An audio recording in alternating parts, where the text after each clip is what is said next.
Okay, picture this for a second. You see a photo, maybe hear a voice clip or read something online, and it just feels completely real, like spot on. But then, turns out, AI just whipped it up. How does that moment shake your sense of what's even true anymore? That kind of unsettling feeling. That's exactly what we're digging into today. Welcome to the deep dive. Today we're exploring navigating digital deception, a guide to perception in the AI age. Yeah, and this deep dive, it really focuses in on how our whole idea of truth is being reshaped by this advanced AI. It's not just about, spotting fake news anymore. It's Right. it's deeper. It's about the very fabric of reality, online at least. Right. And the real insight here, I think, is that AI isn't just spreading like false information. It's creating these entirely plausible, almost parallel realities. Wow, parallel realities. Yeah, so you're not just correcting a single lie. You're suddenly having to question this whole manufactured narrative. And that's a completely different kind of mental challenge. And that really hits the core challenge, doesn't it? I mean, AI-generated audio, visuals, they're getting so incredibly sophisticated, practically indistinguishable sometimes from the real deal.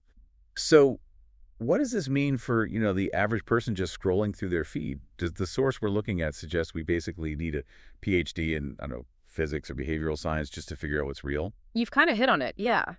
Without that really deep specialized knowledge, it's becoming almost impossible for the average person to reliably verify things. And what's really fascinating, or maybe scary, is how social media platforms have kind of already been priming us for this. Priming us. How so? Well, they exploit something called Pavlovian conditioning. Pavlov's dogs Yeah. trained to salivate at a bell. Right, right. The bell means food. Exactly. Social media platforms, they kind of do the same thing. They condition us to crave the notification sound itself, or the little red badge, not necessarily the valuable content or connection behind it. Mm. It triggers these little dopamine hits, designed specifically to keep us hooked, to keep us coming back, even when there's often nothing really substantial there. It sounds, yeah, almost like we're being programmed. And I know I've felt this. You feel your phone vibrate in your pocket. You pull it out, and there's nothing there. No notification. Mm-hmm. The phantom notification effect. Yeah. It seems small, but it highlights how these tools we use every day, even our own senses, like feeling that vibration, Mm. they're becoming kind of unreliable. And it slowly chips away at our trust, doesn't it? Mm. Trust in the tools, trust in our own inputs. Precisely. And this naturally leads to, well, rising skepticism, which, on the surface sounds good. Be critical, think for yourself. Sure. Seems like a healthy response. The insights we've gathered here, they warn about a subtle cost. Constantly doubting everything, every piece of information you see. It really strains your mental energy. Yeah, I can see that. It sounds Yeah. exhausting. It is, and it's not just tiring. The worry is it might actually weaken the sharpness of our critical thinking over time. It's like this constant, low-level cognitive load. Our minds aren't really built for that sustained level of distrust. Okay, so given this landscape, the deepfakes getting better, the engineered engagement, it does feel a bit overwhelming. Yeah. But this deep dive isn't just about outlining the problem, is it? It's about finding ways to cope. Exactly. It's about empowering you, the listener. So our mission with this deep dive really is to equip you with maybe some psychological shifts and definitely practical strategies, things you need to not just function, but actually thrive in this super complex digital world. Mhm. We want to help you adapt, not just sort of survive the constant barrage. And we are going to unpack some really powerful solutions later on. For instance, developing what the material calls adaptive skepticism, which is quite different from just being cynical about everything. Adaptive skepticism. And we'll also look at strategies to effectively rewire reward systems to genuinely get back some control over our attention. Okay, let's unpack those ideas a bit more then. To function in this new reality, our source material suggests several key psychological changes we might need to make. That adaptive skepticism you just mentioned that feels, well, crucial. So it's not about distrusting everything, but more like adopting a flexible, verify before believing kind of approach. How is that different from just being generally suspicious all the time? Yeah, good distinction. The insight is that adaptive skepticism is more like a smart searchlight. You don't just blast light everywhere indiscriminately. You target the shadows, right? You can serve your mental energy, but sharpen your focus where it really counts. It's proactive, targeted. Okay, like a focused investigation rather than just paranoia. Pretty much. Then there's strengthening something called metacognition. Metacognition. Thinking about thinking. Basically, yeah, it's like your internal check engine light for your own thoughts and feelings. So when a headline sparks this sudden, intense outrage in you, metacognition is that ability to pause just for a second and ask, wait, is this my genuine reaction? Or is something here designed to manipulate my emotions? It's about observing your own mind at work, you know? That's a powerful idea, being aware of your own reactions. And crucial to this, you mentioned learning to rewire reward systems. Hmm. I mean, our brains are definitely hooked on those stimulus response loops, those dopamine hits. So what's the core insight here? Is it just about having more willpower, saying no more? It's not just willpower, though, that helps. The core insight is really recognizing how the platforms have kind of hijacked our natural reward system. Like we said, the ping itself, not the actual content, often becomes the prize. Right, the anticipation. Exactly. So the powerful takeaway is realizing we can consciously decouple that response. We can choose to find genuine satisfaction in maybe slower, more meaningful kinds of engagement. It takes practice, though. Beyond that, expanding our cognitive literacy is vital, too. Cognitive literacy, like understanding how this stuff works. Yeah. Learning at least the basics of how AI media is made, common manipulation techniques online, maybe even some basic behavioral science principles. Just understanding the patterns helps you spot them much more easily. That makes a lot of sense. If you know how the magic trick is done, it's harder to be fooled by it. And finally, the source mentions cultivating perceptual patience. Okay, in a world that feels like it's screaming for instant reactions, how do you even start cultivating that kind of pause? What does the source suggest, practically? It's really about consciously slowing down your reactions to incoming information. Instead of that reflexive share or instant angry comment, just give yourself a beat, time to process. And this leads us directly into the more practical side of things, the actual responses and workarounds for, an informed consumer. The first one highlighted is using cognitive filters, specifically applying a layered trust model. A layered trust model. Yeah. Okay, that sounds interesting, like a structured way to manage the flood. Can you walk us through those layers? Absolutely. It suggests a kind of three-tier approach when you encounter new information.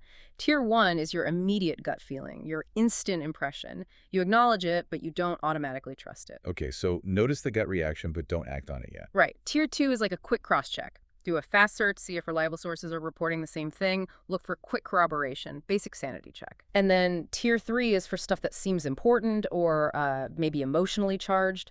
That's where you do more in-depth verification before you fully commit to believing it or, crucially, acting on it. The whole idea is building habits that stop those impulsive reactions. It gives you agency over what you actually internalize. So it's like creating friction, but in a good way. Adding steps before you just react. Makes sense. Next up, we have environmental controls. This sounds simpler, maybe, but I bet it's incredibly powerful. Oh, it is. Massively. And this isn't just, turning off all your notifications, though that's part of it. It's about actively reclaiming your mental space, your focus. So yeah, silence non-essential notifications, definitely. Maybe try batch checking messages, like check emails or social media only at set times instead of reacting to every single ping as it arrives. Instead of being constantly interrupted. Exactly. And maybe use visual cues like phone widgets for important alerts instead of sounds. Every notification you silence, every time you choose when to engage. It's like a small victory, a micro victory in retraining your brain to focus on your priorities, not the platform's agenda. Micro victories. I like that framing. It feels achievable. Then there's media hygiene. What does good media hygiene look like in this context? Media hygiene encourages what some call slow media consumption, basically fewer sources, maybe engaging with them in more depth. Quality over quantity. Precisely. It also advises avoiding those purely algorithm-driven feeds whenever you can. They're designed to keep you scrolling, not necessarily informed, opting instead for things like RSS feeds. Oh, yeah. Old school, but effective. You control the sources. Totally. You curate your own stream, pulling content directly from sites you trust, bypassing the algorithms, or newsletters, curated lists for people you respect. And critically, media hygiene also means regularly stepping away from media entirely, just giving your brain a break to recalibrate your perception, reset. A digital detox, essentially, even short ones.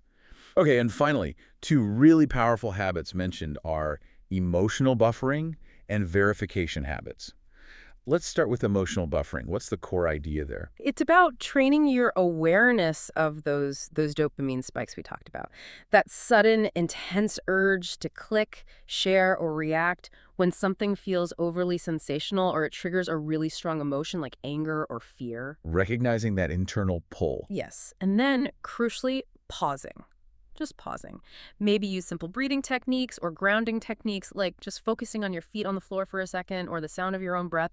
Anything really to bring you back to the present moment and just break that compulsive loop before you react. That sounds incredibly practical. Creating a tiny space between stimulus and response. Yeah. And for verification habits, what does that involve day to day?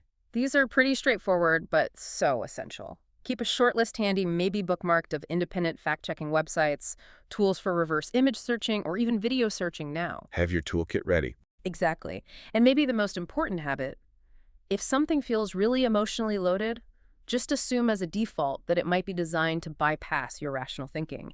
Assume that until you can prove otherwise. That gut check, that initial emotional flag, is your first line of defense. But it needs a system, these verification habits, to back it up effectively. Don't just trust the strong feeling. Yeah. Use it as a signal to investigate further. Yeah. So wrapping this part up, what we've really been discussing here is the absolute necessity now of actively managing our perception, managing our engagement in this digital world where truth feels increasingly fluid. It's about developing new ways, really intentional ways of interacting with information, shifting from just passive consumption, scrolling, reacting, to a much more active, informed kind of navigation. Yeah, and we've touched on this blend, haven't we? Psychological shifts, like adaptive skepticism and metacognition, combined with very practical habits, things like layered trust, practicing good media hygiene, using emotional buffering.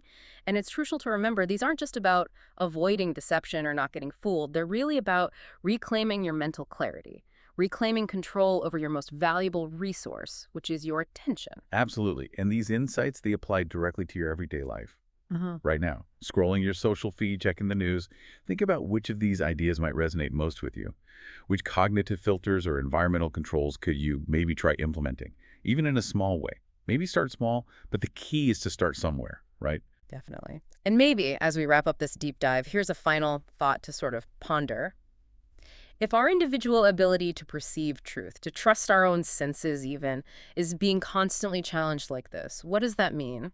Not just for our individual mental well-being, which is important, but what about our collective capacity, our ability as a society to have shared understanding, to have productive conversations? That's a big question. If we can't agree on basic reality, how do we solve problems together? How can we possibly cultivate a more resilient collective perception in an age that seems almost designed to fragment it? Going beyond just our individual strategies, what does that look like? It's definitely a question we're thinking about as we all try to navigate this evolving digital landscape together.